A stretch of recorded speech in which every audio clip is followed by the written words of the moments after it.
बहुत समय पहले, जब रामायण और महाभारत के युग समाप्त हो चुके थे, धरती पर एक नया संकट जन्म लेने लगा। ऋषि वशिष्ठ ने अपने शिष्यों से कहा, धर्म और अधर्म का युद्ध कभी समाप्त नहीं होता, वह युग बदलते ही नए रूप में लौट आता है। हस्तिनापुर के पुराने खंडहरों में, जहां कभी भीष्म और अर्जुन खड़े थे, वहां एक युवा साधु ध्यान में बैठा था। अचानक उसे एक दिव्य दर्शन हुआ। रामायण के समय का ब्रह्मास्त्र और महाभारत के समय का सुदर्शन चक्र फिर से पृथ्वी पर प्रकट होने वाले थे। परंतु इस बार वे किसी वीर राजा को नहीं, बल्कि एक साधारण मनुष्य को मिलने वाले थे। वह युवक था आर्यन, जो अपने गांव का रक्षक था। उसे सपने में भगवान विष्णु ने संकेत दिया, धर्म की रक्षा करने के लिए तुझे फिर से वह शक्ति मिलेगी, परंतु ध्यान रहे, शक्ति का उपयोग तभी करना जब संसार संतुलन खो दे।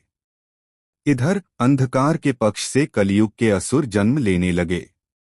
ये असुर न तो रावण जैसे शक्तिशाली थे और न ही दुर्योधन जैसे योद्धा, बल्कि वे आधुनिक युग के स्वार्थ, भ्रष्टाचार और अन्याय का प्रतीक थे। उनका नेता था मायासुर, जिसने प्रण लिया था कि वह मनुष्यों की आस्था को ही तोड़ देगा। जब मायासुर ने धरती पर अत्याचार बढ़ा दिए, मंदिरों को लूटना, मासूमों को कष्ट देना और धर्म ग्रंथों को अपमानित करना शुरू किया, तब आर्यन को दिव्य शस्त्र मिल गया। उसके सामने प्रकट हुआ आधा रामायण का तेज और आधा महाभारत का साहस। आखिरकार कुरुक्षेत्र की भूमि पर फिर से युद्ध हुआ।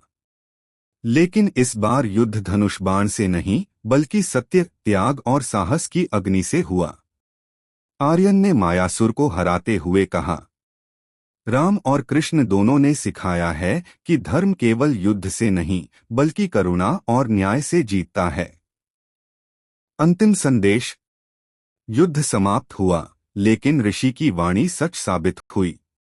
धर्म और अधर्म का संघर्ष हर युग में लौटेगा। बस फर्क इतना होगा कि कभी राम आएंगे,